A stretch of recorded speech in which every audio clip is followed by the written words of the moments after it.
my name's Kate Lavender and I work for the Burrenbeo Trust. So I started working with them back in 2012. So it's coming up quite a long time to have been working with them, and we've really changed and developed over time. So I'm going to run through with you kind of what the trust does and how we're working to try and create sustainable communities and people taking action. And I'll finish up with our volunteer group as well, and the structure of our conservation volunteers and how they work as a group as well. So it's kind of very much of a whistle-stop tour, and like I said, do stop me at any point if you have any questions or anything along the way. So first of all, there's an awful lot of confusion between Burrenbeo Trust and the Burren programme. So a lot of people think we are the same organisation, whereas in fact we're two quite separate organisations. The Burren programme is state sponsored, it's paid by Department of Agriculture. Burrenbeo Trust, we are completely funded by grants, so we have to get every penny, we have to raise it every year for what we need to spend it on. So Brendan Dunford is the man that set up both organisations. And it kind of started more with the Burren programme. Brendan always likes to call it the head, the heart and the pocket. So he said, you know, the farming programme in the Burren, it works with the head and the pocket, working with farmers on the ground, bottom up approach to farm for the best of the Burren and for the best quality of land. So it's very much a grassroots, starting from the bottom up, and that's why it works so well. But he noticed that a big part was missing the community, the heart, and that's where the trust came into being. So Burrenbeo Trust is the heart of the people, of the communities. It's working with community groups. So we started out working with the groups in the Burren, and like I said, we're kind of sister organisations. So festivals like our Winchbridge Weekend, we run in conjunction with the Burren programme. So, you know, it's working with communities and working with the farmers as well. So just in case there's any confusion with people over the two. So Burrenbeo Trust itself is a landscape charity. We're growing. When I started, we were a staff of 3. So 2012, there was 3 of us. And since then, we've been growing. We've got 7 of us, all part-time. We run more than 25 programmes. I think we're up to about 30. So we're usually fairly flat out. We do have members. We think that's really important to get members buying into the trust, and they pay membership. Their membership money is fabulous funding because it comes with no strings attached like grants do. So our members are part of the community. We listen to our members. We can be led by our members. But they are really, really important to us. Our conservation volunteering group, as I mentioned, we'll brush on a bit later, but we've had over 100 different people volunteering with us. And then we have way more than 5,000, you know, connecting in over social media and through our website and things, and our e-newsletter. So we started out as Open Your Eyes to the Living Burren. It was all about the Burren. Now we've moved into connecting people to place, identifying our role in caring for these places, and actually taking action to look after our places. So that is a really, really core part of what Trust is all about now. So we're working for engaged communities, actively, you know, going about conservation of their places. And this, we're working through a concept of place-based learning. So no matter what strand of the trust we're looking at, it's all about place-based learning. So learning about place, through place, for place. Every single programme we do has come back to this kind of core value that we have. There's plenty of research that kind of around the world shows that place-based learning is really, really important. And the biggest part of place-based learning is it's positive. It's not the world is a disaster. What are we going to do? It's more, I love my place. This is amazing. How can I help my place? I want to help my place. So it's all about building up these positive connections and motivating action through positivity rather than negativity. So I'll skim over a few of the programs that we do. I'll start with some of the smaller, simpler ones. Now, all these programs we've started in the Burren, but they are easily replicable anywhere else now. You know, it just takes someone to take it on and set them up. And of course, it takes a bit of funding as well for the time and everything. one of our very early programs was the led heritage walks. This is connecting people to place, and I think when we started we never actually realized this was place-based learning. We were doing it before we even understood what we were doing. So since 2008 we've had farmers, local experts taking people out on walks and teaching them about places, and for the farmers it's so important. It gives them such a strong pride in place, so they're showing off their land and what they have, you know, to all these different people, and they're building up connections between themselves and other people and their places. So the walks were very simple in one sense, just a very quick connection. And even now our walks, we have to limit the numbers quite a lot for health and safety, for walk quality. They're always oversubscribed. So it's such a nice positive connection. It doesn't lead directly to action, but it's a really nice start with connection. Community tea talks are very similar to the walks. Now, we've unfortunately had to move them online, so we're gaining a new community at the moment. But winter months of the year, we know what it's like outside, and we all head down to Tubber Hall one day and one evening every month, put the fire on, put the kettle on, and we invite local people to come and talk about local things or research or things that they're interested in. So again, it's building up a community, and it's really building up a pride in place. So again, very, very simple, doesn't need direct action of itself, but it's starting to build up groups of similar people. So really lovely evenings. And as you can imagine, COVID has kind of destroyed our fireside community, but it's opened it up wider because we run it on Zoom, so we can invite more people to kind of join in with what we're doing. And then we've got the festivals. So as you mentioned, with the Winchbridge Weekend, we celebrate, you know, what is important about our places. So we're very lucky in the Burren. We have Burren in bloom. We've had a long winter. The flowers are coming. So we arrange a whole series of events to celebrate the Burren coming into bloom and build up that connection to place.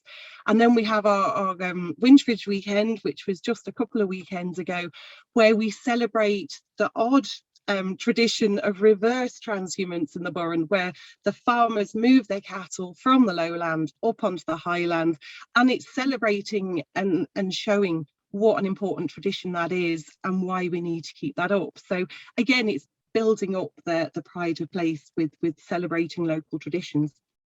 What we also do is we do a lot of work training trainers. So we demonstrate a lot of the work that we do with our learning landscape is kind of not really training, it's networking, it's bringing everyone together. So we're all in the same place, we're all trying to look after our landscapes. How can we inspire people, get people to take action? And the big theme for next year's learning landscape, it's going to be the weekend after St. Patrick's Day.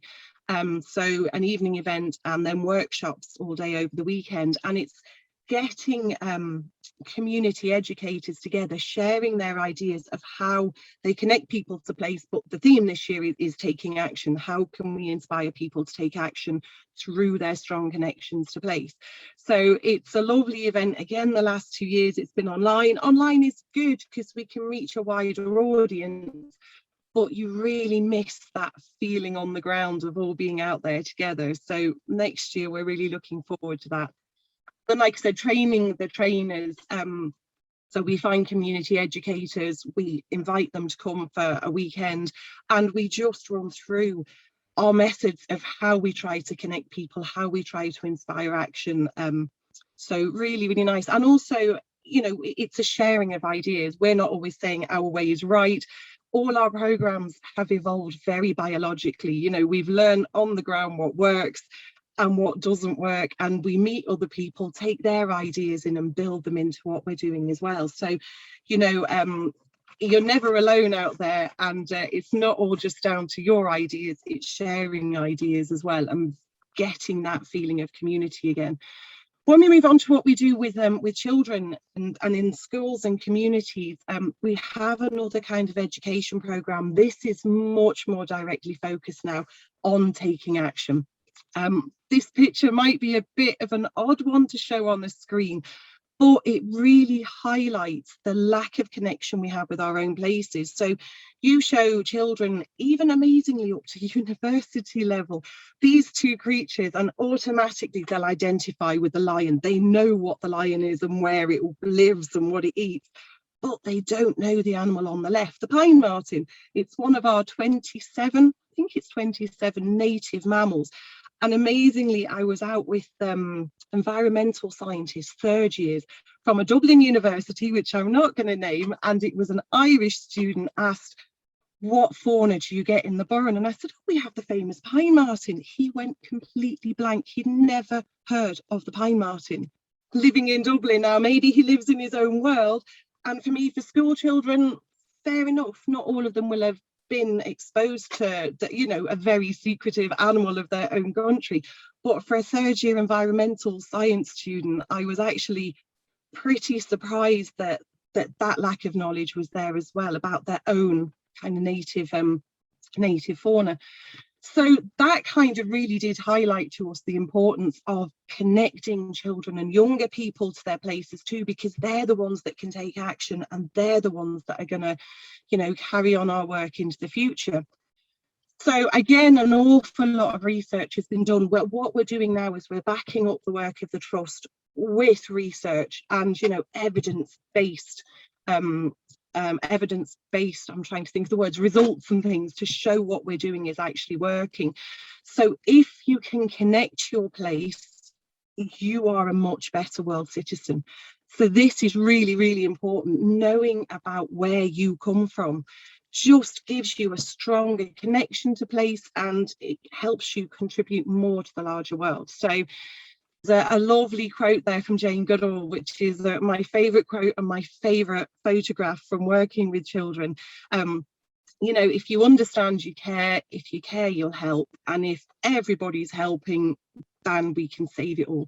And it's just a perfect picture of one of the lads just chilling on the limestone pavement, taking it all in after a field trip, trying to connect a bit more to place. So this is kind of the core now of our education strand, where we really get to work with different groups of people, and we really do try and push them, inspire them into taking action for their place. So it's all very well trying to have volunteer groups and conservation groups, but if we can have a population out there, communities out there doing this just all by themselves, it will make a massive difference. So our first level of education, am I going too fast for you guys? Just wave at me, Liz, if I'm going too fast, or if you see questions or anything. No, I think it's good pace. Perfect. Okay, because I can ramble or go really fast. So do either stop me or prompt me or ask those questions if you want to. So our education programme, so at the moment we're working in national schools. We work with top class students, the senior students, and we do a 9-week free course. So this is all subsidised through grant money that we get. We spend 9 weeks in a primary school, 2 hours a week, learning just about a 6-kilometre circle around their school. So it's a tiny, tiny area. And for 9 weeks, we really go into depth about what is in their place. So it's absolutely fabulous working with these children, and the ideas and things they come up with are amazing. But the whole aim of the course is after 9 weeks, they come up with a plan that they create as a class. So it's something they want to do and something they carry out. So that's the ultimate goal of the entire programme. So it gives them that sense of pride. It teaches them so much about their places. They are the future. Children of that age, it's empowering them and showing them that they are important and that they can make a difference. So all too often they just say, oh, it's all ruined, what can we do? But by the end of it, you can really see their minds are thinking about, we actually can do stuff, and if we do it together, we can make differences. We also work with secondary schools, slightly more difficult. We work with transition year students. So kind of by that age, they're getting a bit more fixed in their points of view. So what we do, again, it's a similar kind of course, but we take them for 3 whole days and we workshop exploring their places. And it's not just me standing there talking to them, because I am not the expert on their place. They're the experts. We're just bringing the knowledge together and sharing what we have. So our TY students, slightly more difficult to work with sometimes, but again, it's amazing what they can achieve once they're given that opportunity to actually go out and make a difference and to take action. So it's quite amazing what these kids can actually stand up and do. And for teenagers, getting them to take action can be pretty amazing when you see them starting at the beginning with, oh, why should we bother? And at the end, actually doing something and making a difference in their place. So yeah, very difficult to work with. We work with less of them because we find it is slightly more input into them. And when we're working with the national schools, we're working with classes of up to 30 per school. So we can be working with more than 100 national students in a year. But the TYs, we work with smaller groups. We don't have the same teacher support. We're the ones pushing the work through with them. And then this was our strand we brought in 2 years ago, and this was a really interesting strand now, that if we're working with national schools and secondary schools, we're missing a whole other level out there in the community. So we kind of took our first sort of steps 2 years ago, working with adult community groups, and we do the same thing. We do the modules about their places. So we investigate with them what is in their place, why their places are so important, why they're so special, and then we workshop through with them how to come up with action plans and how to carry out their action plans. So it's nearly identical to what we're doing with national school and secondary school. It's just a change in the language and the way the information is presented. But again, it's making sure that a project and action is done at the end and leaving groups with that feeling they can go on and do more things in their communities, even when we're not there anymore with them. So it's building up all the levels. So the course itself is kind of, it's quite a simple education course. One of the only places that when we do courses about place, when we learn about place, we learn about the entire place, everything that's in the place, but we always say at the heart of the place is the community. And what ties it all together is we're working towards conservation. So place is so important for what's in it, but we shouldn't ever forget the community is the heart of the place. And once we get the communities on board, places really start to be much better looked after. So we spend time investigating all these different layers of place and finishing up with the conservation of the place. This is just a few quotes I put in there. I've been working with a couple of schools, for one school 3 weeks and one 4 weeks. Just after that very, very small amount of time, you can see kind of how the children's opinion of place is changing, and how they start to look at the bigger picture and start to think it is our place, we can do more for it. So these comments here, the Aina ones, this was only after week 2. So we'd looked at the area around their place, we'd looked at the rocks and the geology, we hadn't really got much further. The third one, they'd started looking at monuments. So in assignment, they'd been looking at monuments as well. So the next layer on the landscape. But, you know, to be getting 5th and 6th class students to start to think about, we could do more for our places, you know, places are important, my place is bigger now, my place is important to me. You know, it does really show that, give them the space and the information, and that connection is quite quick to form with them. So at the end of every week, I should have said, I make them reflect upon how they feel about their place. And those reflections all kind of build up, because I need them thinking every week, in the next few weeks, we have to make a plan for our place. So it really gets them kind of thinking much, much more in depth about their places. So when they come to the end of it all, they pick themes about their places they're worried about. This is just one example. This is a secondary school and a national school actually came up with very, very similar themes. These are things they were worried about that they came up with themselves without me prompting them. So the end of week 8, say, what's your ideal place? What's it going to have in it? How's it going to look? What are you worried about? So they'll come up with themes, and they'll come up with a whole rake of different things they're worried about, but usually you can compact them all down into themes. And again, this is what we do with adult groups. We start with these themes and then we start building up how we're going to take action, what we're going to do. So we're very proud of our place plan. It used to be called a smart plan, but we worked out a way of changing it into a place plan. So we worked out a new kind of plan that makes them start to think about how to put their ideas into action. So how to start planning what they're going to do. So it looks quite simple, but I think from everyone, from national school up to adult, once you start getting steps put in place, it starts making the problems seem a bit simpler to work through. So this is more detailed. You make them think of the title, logic. Can you actually do it, guys?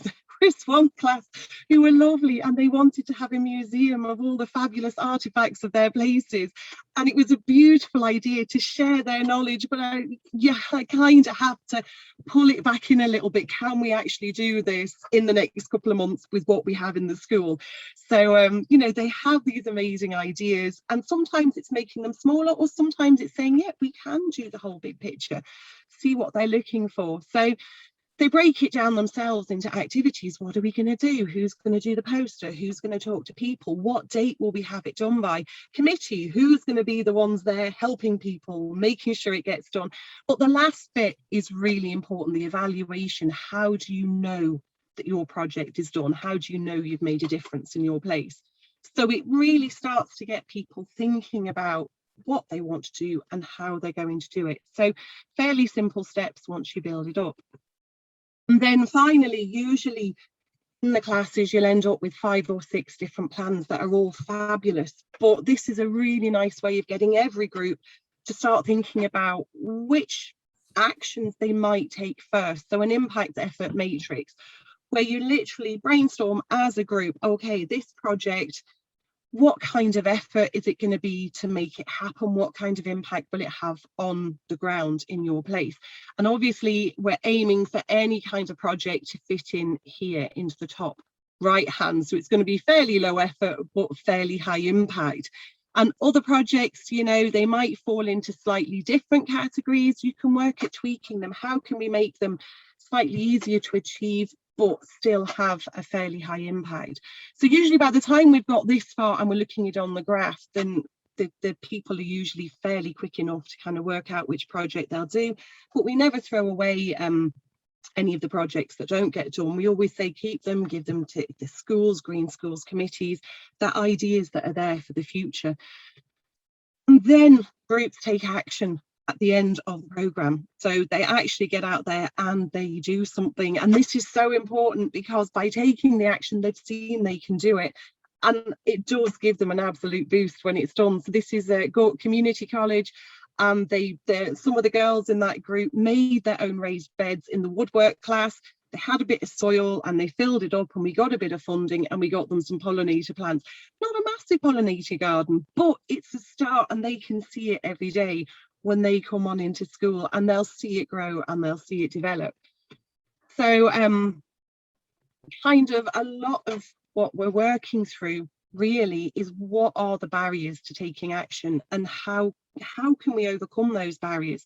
So, you know, very often it's just having people together, working through how to set up plans for how you want to look up places. You know, start removing the barriers and start showing that there are ways we can take action. It might look quite simple, it might look quite complicated, but, you know, start talking it through, start making plans. This is how we start pulling it together and making things happen on the ground.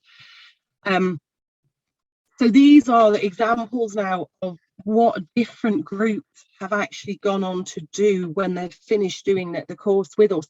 So you can see it's a massive variety of different things.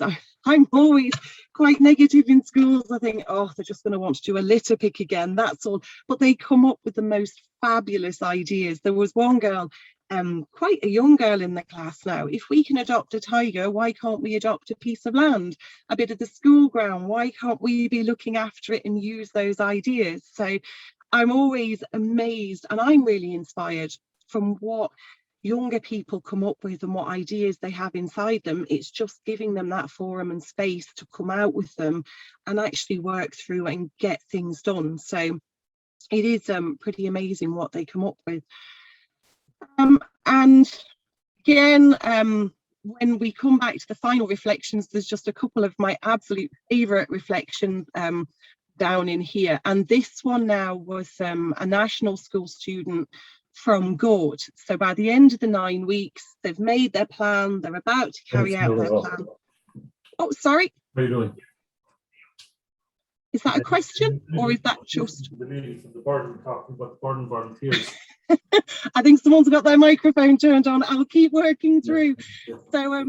So this is just a really lovely quote. So this is an 11-year-old boy, and it's the final part of his sentence, of his quote. So my place isn't the only place in the world.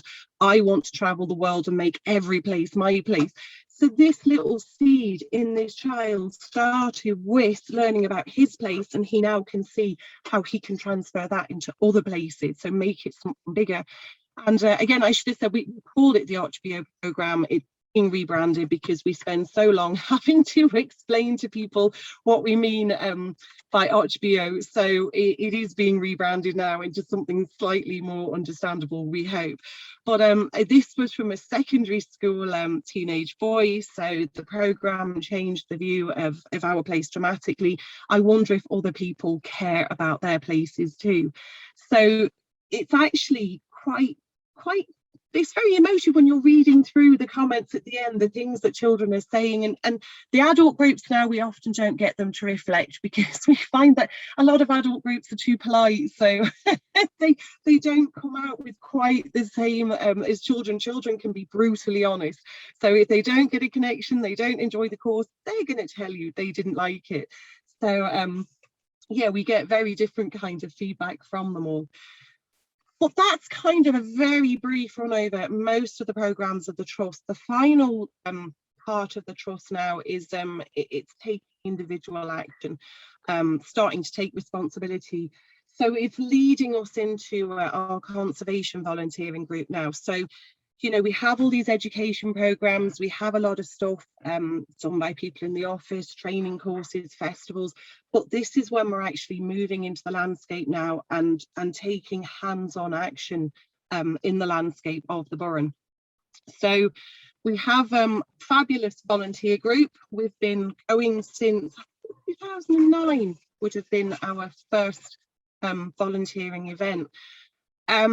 It's a fabulous group of people, an amazing group of people. As with every group, we get a lot of turnover, people moving through, people coming, people going. One of the best things we did when I first started working for the Trust, the volunteers was my main responsibility. And it used to just be myself in the office trying to organise events and working with people to set them up. What we actually found was a few years later, we set up a committee, and the committee guides the direction of the groups. The committee are volunteers. There's a bit of turnover in them. Again, it's never easy attracting committee members, as we all know, but that's a whole other story. And with the committee, we lead the group. The group is very, very lucky because I get paid. We fundraise enough money to the Trust, we get enough grants that I can get paid office hours for all the really crappy jobs that possibly drive people off the committee. So arranging the meetings and writing up the minutes and doing the health and safety, those kind of jobs, people will do them, but you do get burnout from them. So actually having it as someone's responsibility, okay, I still don't like writing minutes, but I know that like it's going to be half an hour of my morning, of my working day, so it's not quite as arduous as it possibly could be. So the volunteers run under the umbrella of the Trust, so the Trust pay for their insurance. If I manage to get any good grants for the volunteers, that money goes towards tools and insurance usually. And also, I'm sure you all know as well, if you're working with volunteer groups, the health and safety aspect is really important. First aid courses, we're paying $1,200 per first aid course that trains 12 people, you know, so it's not cheap, but it has to be done properly and be in place. So, you know, it is an established. Now, when we started, I hate to think what our health and safety was, but now we've really firmed up with risk assessments in place, with the health and safety pretty nicely covered now. And these are all things we're happy to share with any groups. So our groups do a whole variety of different projects. So We have a happy group there that have probably been out taking down the mini dolmens was a huge problem at the beginning in the Burren. You know, people building little piles of stones and stuff, really ugly on the landscape, moving the pavement around, not great for it. So we used to spend a lot of time putting the cairns back. The council then put up signs and it seems to have solved the problem, which is great. We've got volunteers down in the bottom down here. These guys, Archaeological Excavations, and yeah, these are taking down our cairns. So this is kind of the range of what we're working on at the moment. It's not definitive. We don't say we'll never take on more projects. If people come up with anything interesting that we can do, then we will do it. So these are all the projects we're currently working on. You can see it's a massive variety of different projects, and we try and keep it varied. We try and have experts come to show us how it's meant to be done, best practice. But again, these can be very flexible. Cairn removal, we haven't done in a few years now, so we can possibly remove it from the projects we're working on at the moment. We did actually find as well, interestingly enough, depending on how you word events will really affect your turnout. We do an awful lot of scrub clearing in the Burren.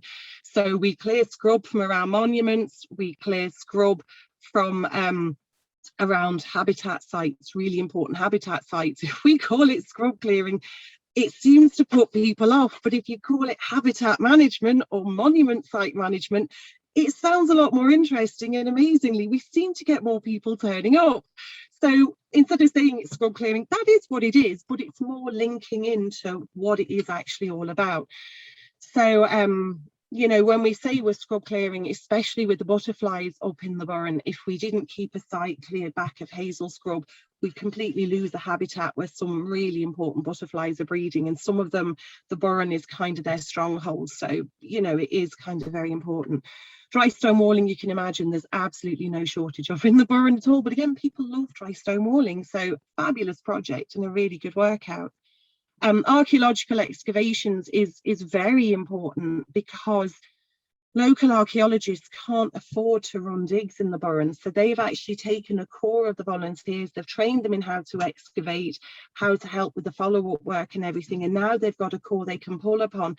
So 2012 and previously they were digging in Fenor, and it was all volunteers who carried out the excavation work. There were the Lynches, our local archaeologists, who are brilliant, but the rest of that group was the volunteer group. So, you know, these things wouldn't happen without having them there.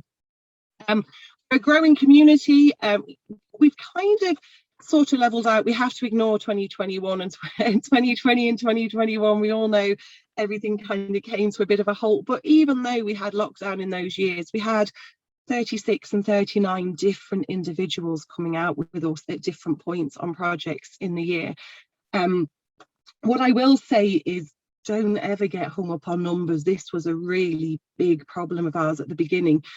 You know, you'd only have 5 people turn up and you think, oh, this is rubbish, only 5 people. We've actually turned it around now and thought, we've got 5 people, that's brilliant, we're going to get something done. If we had 30, we'd get more done, but with 5, we still get stuff done. And, you know, people have very busy lives, weekends can be crazy, so we're actually trying to have a more positive slant on, we got people, this is fabulous, they're still coming out with us. A big part of our volunteering group, again, has kind of evolved very biologically, is we're not just alone, we work with all these other different places as well. So all these other different organisations have either come on board, run events together, help with some of the training. So it's really, really important, these connections and these links as well. And knowing that you're not just out there by yourself, you've got all these other places you can pull upon. National Biodiversity Data Centre, brilliant at sending out experts when they have them free for helping with training and things like that. So the connections we've built up since 2008, 2009 have been really important for the success of the group and keeping the group going. Training and upskilling, really important again. The idea that we're bringing into our volunteers, it's more of that place-based learning, it's connecting people to place. You come on an event and hopefully you'll learn something. you know, you might learn a new skill, you might learn a new flower from the person next to you, but we try and give back to the volunteers as much as we can. So where we can, we have an expert there just to say why we're doing the work and the best way of doing it. If there's not an expert available, we have enough volunteers with the knowledge there now that can come out and help lead the events. So that is really important. And also the picture in the middle down here, 2016 we had a kind of a conservation volunteering event. 2022 we're going to be holding another one in Corofin in August, where we're going to get as many kind of conservation or volunteering groups together, and we're going to celebrate the work that they're doing, and again all on that theme of taking action. So, you know, celebrating that and giving people pride and coming away feeling inspired and ready to do more work is really important. And again, these are usually funded. We have to apply for the funding for the Clare County Council, Galway County Council, GRETB, really good places we've managed to get money to cover a lot of the training costs and things. Okay, so problems, volunteers, I'm sure a lot of you have come across these kind of problems. So it's getting volunteers, getting committee members, getting money, telling people you're there. Simple things like, do we cancel the event if the weather's bad? And also working with strong-minded individuals on the ground who maybe don't want to do what you're there to do, or want to do it in their own way that isn't really the way that we should be doing it. So these are common problems, I think. We don't have a magic wand to make them go away, and there is no easy solution of getting around them. Really disappointingly, so if anyone here knows of any magic solutions, then please do share it with us. What we have found, things that work, some of the things we do try and help with our problems. The top two blue boxes, we're starting to look at, you know, just small rewards for you've done 5 events, that's fab. So we've got a lovely little pin badge that people can just pop on somewhere with a lovely little spring gentian. If you get to 10 events, you get a very cool hat with the logo of the volunteers on the top. And the nice thing about the hat and the badge, if people are wearing them with pride, they're advertising the group as well at the same time. Our tea and coffee box, and they're bringing things to share at break times, bringing the community together. With COVID, we had to stop the tea and coffee box and the sharing of things. We're actually thinking now we're coming up with ways of bringing back these things in a COVID safe environment with lots of hand sanitizer. Everything tastes like hand sanitizer these days, but of having our tea and coffee back again. So when we have a break time, we have stuff to share, and people then all have to mix and talk to other people. And we were having a bit of an annual barbecue, or just an event that just to say thank you to all our volunteers and that we really appreciate the work they've done. We didn't make them work for their food this time. They could just come, chat, hang out, meet other people like them. Again, like, you need money for some of these solutions, you know, having the awards, badges and hats. They're not expensive, but again, it's a cost. Having the tea and coffee box, having the barbecue, it's expensive. But again, I mean, we fundraise, and well, not fundraise, we apply for grants and try and get money to cover the volunteers, and then the trust are usually quite good in kind of helping with the barbecue costs and things like that, so we are very lucky. So that's kind of the volunteer group, which is part of one of the programs, part of one of the packages that we do as the trust. So with our volunteer group and with all the education and everything else that we're doing, hopefully our ultimate goal and our place-based learning is driving us towards this. It's where we've got valued places with sustainable conservation. We have communities that are engaged and actually know about their places and want to share their information. And these are thriving, sustainable communities. So the entire package of what Burrenbeo Trust is trying to work on is developing all of that and making it work, the sustainable conservation on the ground. So I have an email address there, office phone number, and the website address as well. If there's any information you want, any sheets you want sharing of anything, I mean, if we've already done the work, or if you've ideas of other things that we could be doing as well, then please do share them with us. I think it's coming up 10 to, Liz. We're all right on time, are we? We're doing perfect. I would just like to, give time for people to ask questions and have a Definitely. bit of a conversation, but that's been brilliant, Kate. Thank you so much. It's I'll really turn inspiring. that slide off so that that's better, so I can see everyone again. I feel really lonely when I'm doing screen share because I can't see anybody.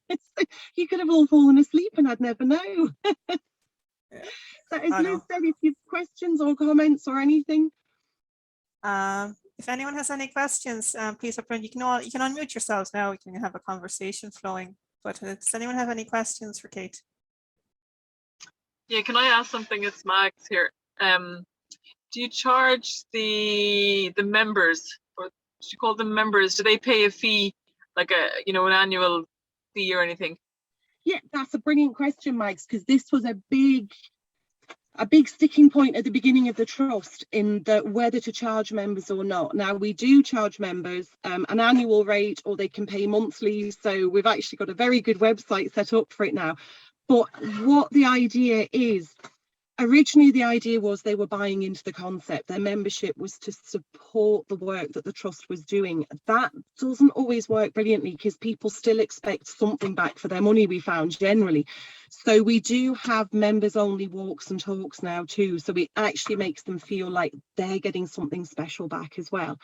So that was a very important discussion at the beginning, whether to charge or not. But they can bring in up to 20% of our income. Last year it was 20%. Now the trust runs on about 120 to 150,000 a year. It'll cost more this year because we've upped our staff, but the members were paying for 20% of those costs. So that was no strings attached, no grant reports to write, just put on nice events for the members sort of thing. Okay, that's very good. Significant amount of money. Thank you. Oh, you're very welcome. And it is, I mean, we did kind of hope to have a free community, but I think by people as well, we share with them the success of the programs and we show them happy children taking action. And so they're buying into the concept, but getting nice stuff back at the same time, getting something special back. And would most of your members and volunteers be local people? Now, interestingly, when it comes to paid membership, no, only about 30% of our paid members would be Burren people. So our paid up members, we have a very small, we have about 2 or 3% are international. So we even have a couple from Australia, America, they love the idea and they buy into it. So a lot of the paid up members tend to be, they'll be more regional, not quite Burren, but close enough to come to the events. But our volunteers on the ground, I think the furthest away really they're coming from is kind of the edges of Limerick and up in Galway. So the conservation volunteers are a much more local bunch. So our actual paid up membership is a much wider community than just our volunteers on the ground. Yeah. So okay. It's very hard to, sorry, Mike? No, thank you. That's interesting, actually. But it's good because you've got two systems then, so you have a far reach, I suppose, don't you? Yeah, totally. And we did find it very hard, still even now, to kind of get people to come to the concept of their place is important. We're going to be a member and pay money to protect our place.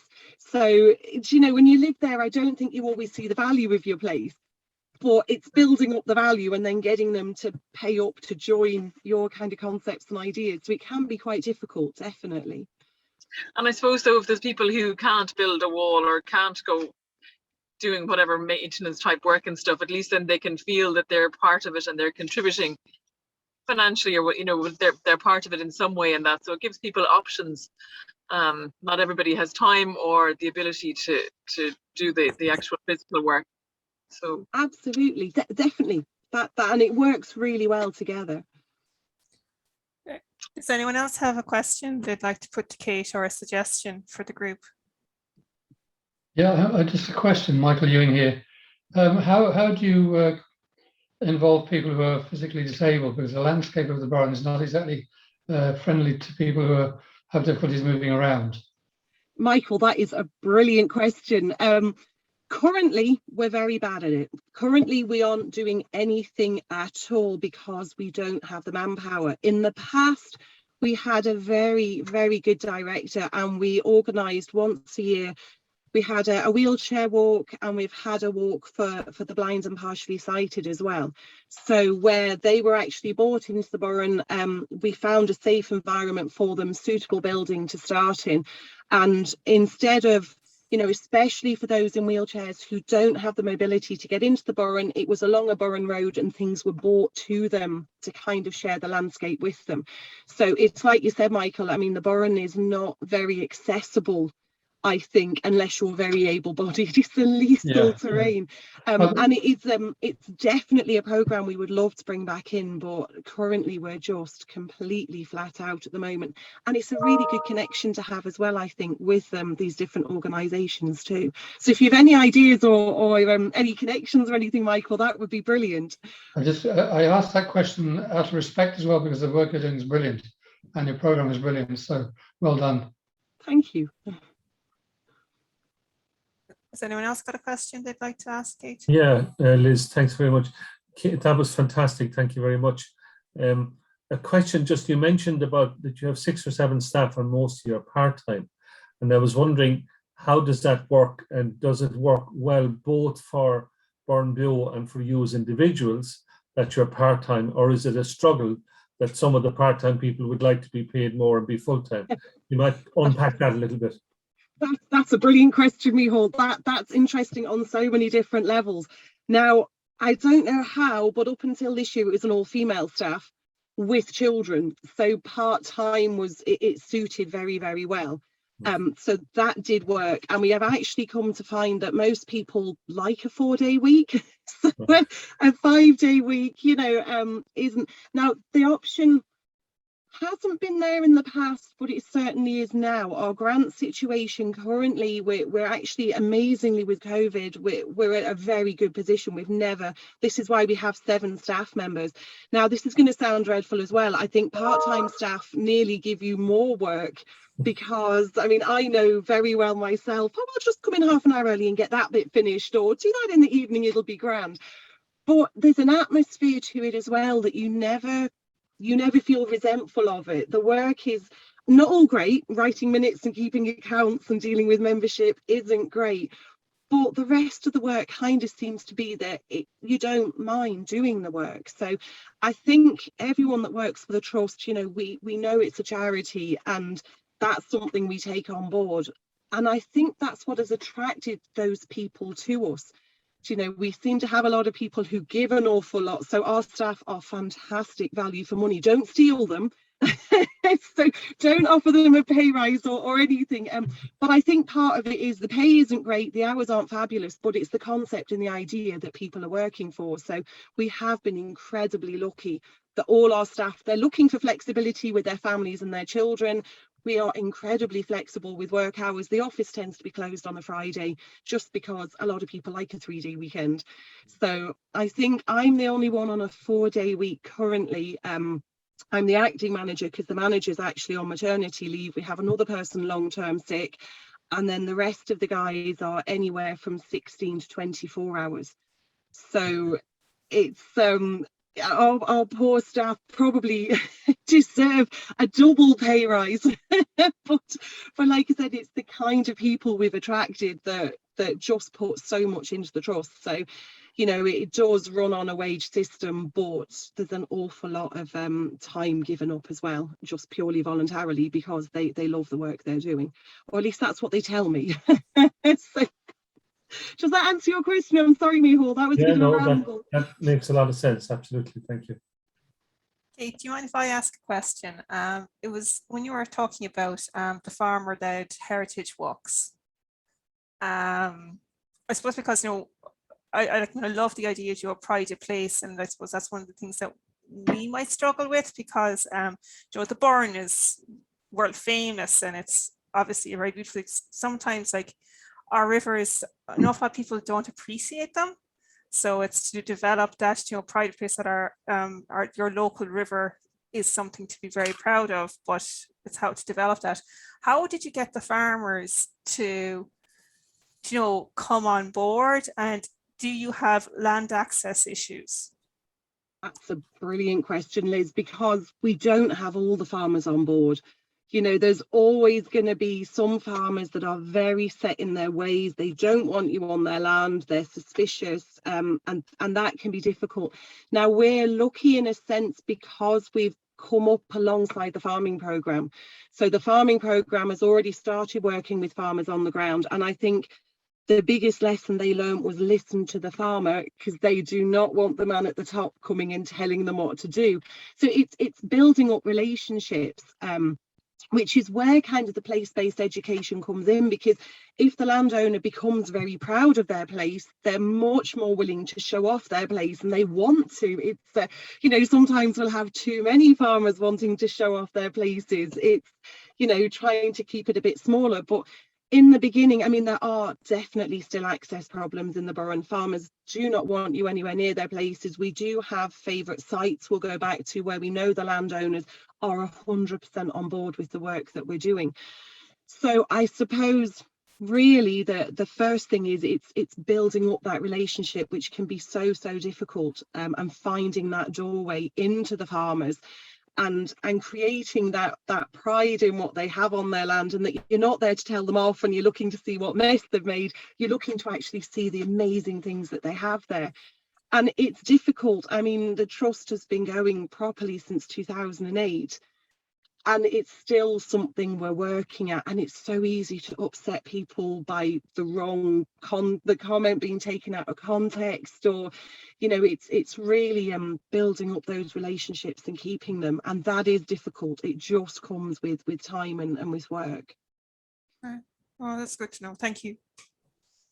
I imagine your volunteers then might be a bit of a problem sometimes with those kind of casual remarks you referred to. The volunteers, how do you mean? Sorry, Michael. Well, I mean, volunteers, you have no control over what they're going to say. I see what you mean. Yeah, I must say there's some volunteers that you definitely keep at the back of the group sometimes.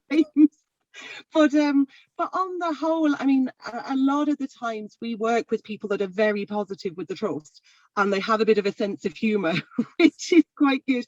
And luckily, we can keep a bit of control on our volunteers that are at the front saying things. But I do get your point there as well. And we have unintentionally completely upset people who've left the trust by nothing that we've done. It's a story through what they heard from someone else, and it's, you know, we have phone calls of people ringing to tell us why are we asking, what we're telling people to use Roundup in the Burren, what are we doing? And it's just, you think, how did that story get out there? And it is difficult, and we do lose people and upset people along the way. Luckily a minority, and fingers crossed it will stay that way. Well done, Kate, and all the rest of your crew. I have to go. Sorry. Thanks very much. Thanks. Right. Thanks, Michael. Okay, it's just 8:08. Is anyone one last question for Kate before we wrap up? Does anyone want to ask another question?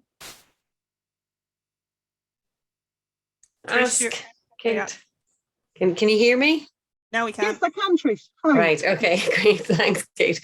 You mentioned there, it's sort of similar to what Michael was saying there about strong-minded individuals and telling them, you know, giving them instruction on what you're doing and them not following it. That how do you deal with that? That's brilliant, Trish. And we only got around that problem about 3 years ago. We have lovely couple, but the husband is nearly loose cannon. He's off taking down the biggest trees. So what we did was we got a little bit clever, and we have on our sign-in sheet above the box that you sign, if you do not comply with the instructions given to you on the event, you will be asked to leave the event. So we kind of put that on the piece of paper they sign when they turn up, and it's almost a bit of a joke with him now about, so you're not going to cut down that one, you're working over here today. So actually making him sign his name with that above it kind of, I don't know, sparked something in his head. So worked with him. I don't know if you'll work with everyone else, but it gives you fallback, and it means that, you know, we have different people leading different events, and it gives them that confidence to say, look, you signed that piece of paper and you're not doing it. Really sorry, you're going to have to leave. So it isn't pleasant, but at least this particular person took it on board and was actually quite good humoured about it in the end. He's still a pain in the neck, but he's a hard worker. And do you have a couple of people supervising? I mean, if you're watching out for that sort of thing. So if you're watching, if you give somebody a job and then you walk away and you come back and is there anybody keeping an eye on them that they're doing the right thing? No, we do. We tend to, on every event we run, we have a leader and a first aider. So part of our health and safety is you have to have a first aider present, and it tends to be one of the committees or the event leaders. So there's usually one of us as a volunteer taking photographs, and if you're taking photographs, you're keeping an eye at the same time. And I mean, that is important because they're the ones there as well saying, lads, it's 11 o'clock, let's have a coffee. So it's a very hard role, being the one keeping an eye, because you're on an event where everyone's diving in to do work and you want to dive in and do work, but you do kind of need someone to hold back and take the photographs and do keep an eye. Now, luckily, we tend to work in a fairly small kinds of place, so if they go a little bit crazy, we can spot them. but it is definitely worth having someone there who's constantly keeping an eye on the event and just making sure they're happy and safe and everything else. Mm-hmm. So I know we do that too. We give a volunteer the sign-in sheet, and when people arrive, if we don't have a table set up, because sometimes when you're outside it's too awkward to put a table out, then you somebody who's making sure that everybody signs in and their time is signed in, but they get bored of it. Yeah. Is there any way, and then they just put it down and walk away, so is there any way that you can entice them to stay on? I mean, is it by giving them a few different jobs that they have to do, or? I think you're right, Trish, in that it's giving them a few different jobs, and if you've two people there, they swap. So, it's, if you get bored, you swap with the other one, and instead of signing, you're on photographs for a while, or it's kind of keeping it varied. And I mean, I don't know what group you're working with, Trish, but if you've got enough of kind of the ones that have come often enough as well that get what you're doing, sometimes it's quite nice to get them on board and bring them into those kind of positions too. So we kind of have a handful of volunteers that when they turn up, we think, oh, thank heavens, we know we can give them something now that we didn't think we could, and they can run with it. So it's just building that up. Yeah, well, I mean, we have like fairly consistent volunteers, but they tend to be all want to dive in to do the physical work like you've mentioned there, and nobody wants to make the tea or do the sign-in sheet or even take the photograph. Everybody just wants to be in the river. We do river volunteers, so it's just hard to get somebody to stay out, and it ends up being me a lot of the time, because I'm it has to be done, so I'm just stuck with that job then. It's also maybe worth, this is going to sound dreadful and it's not ageist, but start getting older people as well. I mean, we have one woman who always wants to come out, but she's not physically able for some of the work. So she's actually, the sign-in sheet, she loves it because she gets to talk to everybody. So, that's quite handy as well in that we're lucky she's just been attracted to the group and she's very happy to take on admin and stuff. So sometimes it is, but I would definitely say, like, if you're getting stuck with it all the time, that's horrible for you as well, and then you're not enjoying the event. So maybe it's waking up some people as well, isn't it, saying it's your turn to do the coffee, or I don't know if that would work for your guys or not. Yeah, well, I mean, I do. I mean, and they're pretty good, but it's just that there's a lot of jobs to be done, and it's just trying to get people out of the river to do other things. Problem. Anyway, that's brilliant. Thanks, Kate. Thanks, Trish. Folks, I'm going to draw the meeting to a close, but I have to say, Kate, this has been excellent. It's been really, really worth our time hearing from you, and I probably will take you up on your offer for health and safety and risk assessments. It wrecked my head, but everything is written, and it even has COVID in there now. So any of them that you want, I have Word documents, I have Excel sheets. So if you want any of them, we have disclaimer forms we get volunteers to fill in the first time. Any of that paperwork, it killed me to make it, but again, it was in my paid time, so it wasn't as painful as it could have been. So if you want any of the resources we have, they're welcome to everyone. that would be brilliant, because that's what we're doing with the network. You know, this is funded by the Wheel and Law Pro, but it really is about us all sharing information. But I have to say, tonight has been, I found it excellent in the comments on the chat. I think I can just say from everyone's expression on your face, you can see it was very engaging. You did a fantastic job, and we commend all the work done in the Burren and the work of the Burrenbeo. You're a fantastic flagship for the country, but it's great that we can talk with you. That's brilliant. Thank you. Liz, thank you very much. You're very kind. Listen, Buddha boss. I think it's dinner time. Listen, everyone. Thanks a million for joining us tonight, Kate. Thank you so much. There's a lot of things. This has been recorded. Will be put up on the website. We started putting stuff up on the website yesterday, but this will be up as well. And we'll keep in touch. And we're hoping to have our next talk on the 18th of November. I'm working on that at the moment. But for now, listen, everyone. Ihoa, agus gurv míle maith go to Kate. Not at all. Thank you so much. Okay, thank you. Bye-bye. Thanks, guys. Bye.